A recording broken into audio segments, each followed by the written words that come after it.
చెప్పి ప్రభుత్వ పరంగా విధానపరమైన నిర్ణయం తీసుకొని మరి కొంత డబ్బులు చెల్లించినాం. ఒక్క రూపాయి కాదు కదా, ఒక పైసా కూడా అవినీతి జరగలేదు.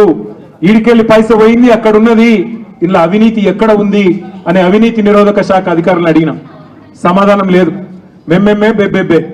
ఏంది అంటే ఫైల్ ఇటు పోయిందా, ఇటుకెళ్ళి పోయిందా, నువ్వు కుడి చేపులకి వెళ్ళిచ్చినావో పైసలు, ఎడమ చేపులకి వెళ్ళిచ్చినావో పైసలు అని చెప్పి పనికిమాలిన ప్రశ్నలు తప్ప, చిట్టినాయుడు రాసిచ్చి పంపిన ప్రశ్నలు తప్ప ఏమీ లేని విషయం. అందుకే నేను మొన్న చెప్పినా మళ్ళీ చెప్తున్నా, ఇది లొట్ట పీస్ కేసు, ఈయన ఒక లొట్ట పీస్ ముఖ్యమంత్రి. ఏది కాదు, వీళ్ళతో ఏం చేయరాదు. పరిపాలన చేత కాదు, ప్రజలకిచ్చిన హామీలు నెరవేర్చే దమ్ము లేదు. అందుకే దద్దమ్మ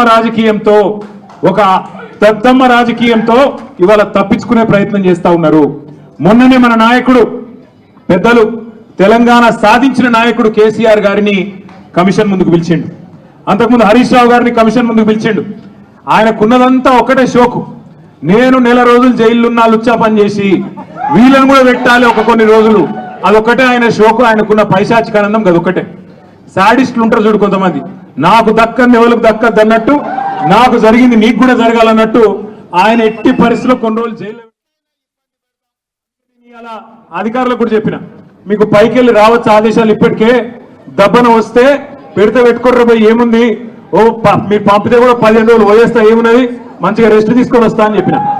ఇప్పుడు కూడా మళ్ళీ చెప్తున్నా, తప్పు చేయలేదు, తలదించుకునే పని ఎంత మాత్రం చేయలేదు. తెలంగాణ ప్రతిష్టను పెంచే పని చేసినాం, తెలంగాణ ప్రతిష్టను ఆకాశం స్థాయికి తీసుకుపోయే పని చేసినాం తప్ప తప్పు చేయలేదు. అది కాళేశ్వరం ప్రాజెక్టు కావచ్చు, ఫార్ములా ఈ కావచ్చు, ప్రపంచంలోనే అతిపెద్ద లిఫ్ట్ ఇరిగేషన్ ప్రాజెక్టు కాళేశ్వరం. అందులో చేయని తప్పుకు ఇవాళ కేసీఆర్ గారిని, హరీష్ రావు గారిని పిలిచి వాళ్ళని అక్కడ ఇబ్బంది పెట్టే ప్రయత్నం, మన నాయకులు కార్యకర్తల ఆత్మస్థైర్యం దెబ్బతీసే ప్రయత్నం అక్కడ కమిషన్ ముందు. ఇక్కడ ఏసీబీ అని పెట్టి మరి ఇక్కడేదో జరిగిపోయిందని చెప్పి ఏ కరప్షన్ జరగని ఒక కేసులో యాంటీ కరప్షన్ బ్యూరోని ఇన్వాల్వ్ చేసి మా ఆర్ఎస్ ప్రవీణ్ అని చెప్పిండు, నా చరిత్రలో ఇంతకంటే తుపేల్ కేసును ఎప్పుడు చూడలే, 26 ఏళ్ళు ఐపీఎస్ అధికారిగా పనిచేసిన ఇంతకంటే తుపేల్ కేసు నా జీవితంలో చూడలేదని చెప్పి వారు కూడా చెప్పినారు. అంటే ఇట్లాంటి కేసులు పెట్టి ఏదో సాధిస్తాను రేవంత్ రెడ్డి గారు అనుకుంటున్నాడు.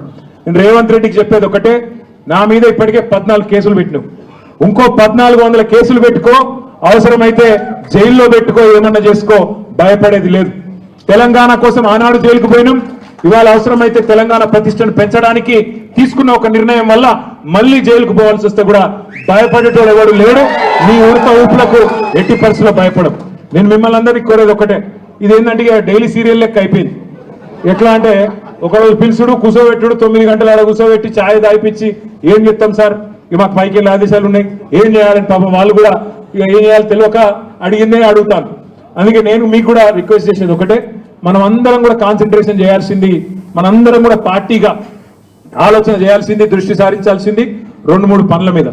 ఒకటి, ఖచ్చితంగా మరి మనం రాబోయే స్థానిక సంస్థల ఎన్నికల్లో ఒక్కొక్క ఊర్లో బరి గీసి, లైన్ గీసి, ఒక్కొక్క కాంగ్రెస్ పార్టీ నాయకుని ఫుట్బాల్ ఆడు ఎట్లా కాంగ్రెస్ పార్టీని చిత్తుగా ఓడగొట్టాలి లోకల్ బాడీ ఎలక్షన్ లో, దాని మీద దృష్టి పెడదాం.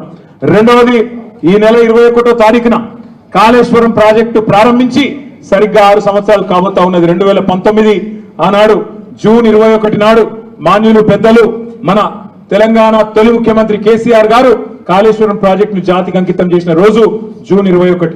మరి ఆ రోజు కూడా సార్ని అడిగి మనం పార్టీగా ఒక నిర్ణయం తీసుకొని ఏం చేసి మళ్ళీ ఒక్కసారి కాళేశ్వరం గొప్పదనం ప్రజలకు చెప్దాం, ఆలోచన చేయాల్సిన బాధ్యత మన మీద ఉంది. రాష్ట్ర వ్యాప్తంగా కొంత కార్యక్రమం చేయాల్సిన బాధ్యత కూడా మన మీద ఉంది. ఇక మనకు నోటీసులు వచ్చుడు, మనం పోవుడు, ఇవన్నీ కూడా రొటీనే, పాత చింతకాయ పచ్చడి.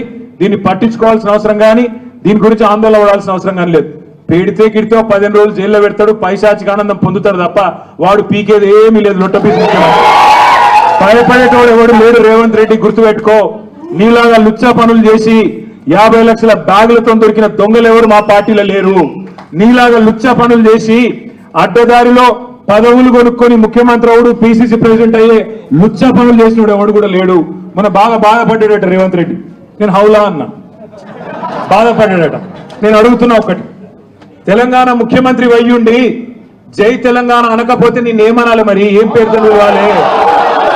తెలంగాణ ముఖ్యమంత్రి అయ్యుండి తెలంగాణ రాష్ట్రాన్ని ప్రతిరోజు కించపరిస్తే నేను ఏమని పిలవాలి? తెలంగాణ ముఖ్యమంత్రి అయ్యుండి తెలంగాణ రాష్ట్రాన్ని దివాలా తీసిన రాష్ట్రం అంటే ఏమనాలి? తెలంగాణ ముఖ్యమంత్రి అయ్యుండి ఢిల్లీకి పోతే నాకు అపాయింట్మెంట్ ఇస్తలేరు, దొంగను చూసినట్టు చూస్తున్నట్టు నేను ఏమనాలి? తెలంగాణ ముఖ్యమంత్రి అయ్యుండి చెప్పులు ఎత్తుకపోతాడేమో అని భయపడుతున్నారు అంటే ఏమనాలి నిన్ను? అందుకే ఇక నేను ఎక్కువ అనగాని మీరు అనగాడికి అన్నారు, కానీ అది కాదు, నాకు అర్థం కాదు.